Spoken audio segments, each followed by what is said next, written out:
The story of American currency begins long before the United States existed. European coins, particularly Spanish silver dollars, were common, reflecting the global trade networks of the time. Barter systems also played a significant role in the local economies of the colonies. However, as the colonies grew and trade expanded, the need for a more standardized and reliable form of currency became increasingly apparent. The struggle to establish a stable and unified currency would become a defining challenge for the newly formed nation. The legacy of these early debates would continue to shape American attitudes towards money and finance for generations to come. Facing a shortage of coinage, the colonies began to experiment with paper money. Massachusetts issued the first colonial bills of credit in 1690, a move soon followed by other colonies. These early paper notes were essentially IOUs backed by the promise of future tax revenues. The use of paper money was not without controversy. Fluctuations in value, counterfeiting, and debates over the role of government in issuing currency were persistent challenges. The outbreak of the Revolutionary War brought about a dramatic expansion of paper currency. The Continental Congress, in need of funds to finance the war effort, authorized the printing of vast sums of continental currency. Unfortunately, the excessive printing of continental currency, coupled with wartime inflation and economic instability, led to a rapid depreciation of its value.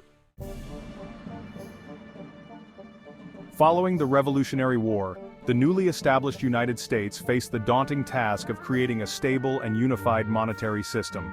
The Articles of Confederation granted individual states significant autonomy in issuing currency. This decentralized approach led to a bewildering array of state-issued banknotes circulating throughout the nation. Banks, chartered by state legislatures, proliferated across the country, each issuing its own distinctive notes. Counterfeiting was rampant, and the value of a particular bank's notes could fluctuate wildly depending on its perceived financial stability. The lack of a uniform currency hampered interstate trade and economic development. The chaotic monetary landscape further fueled calls for a more centralized and regulated banking system. Section 4.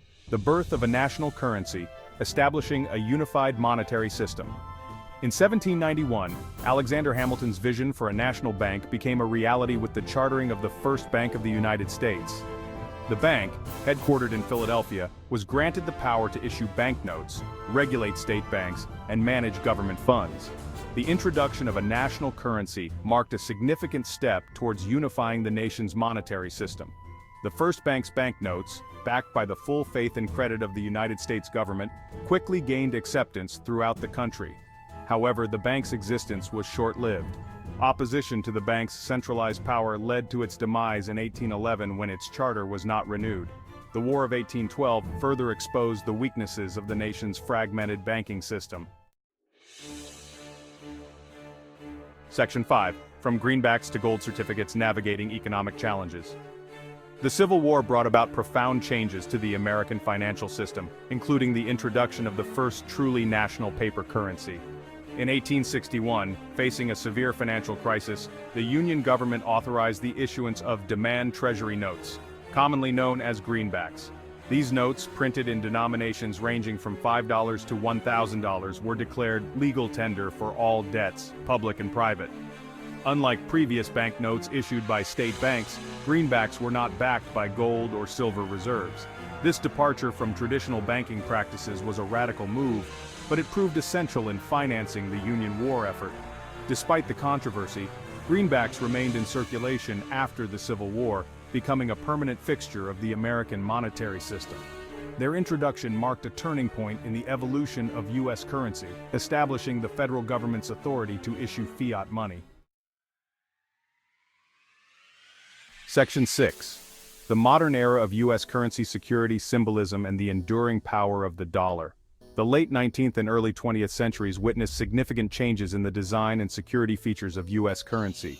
The introduction of standardized portraits of presidents and national symbols aimed to create a more unified and patriotic national identity. The Federal Reserve Act of 1913 established the Federal Reserve System as the central banking institution of the United States. The Federal Reserve was granted the authority to issue Federal Reserve notes, which gradually replaced all other forms of paper currency in circulation. Throughout the 20th century, U.S. currency continued to evolve, reflecting changing economic conditions and technological advancements. Today, U.S. currency stands as a symbol of American economic power and global influence. The dollar's role as a reserve currency underscores its enduring significance in the global financial system.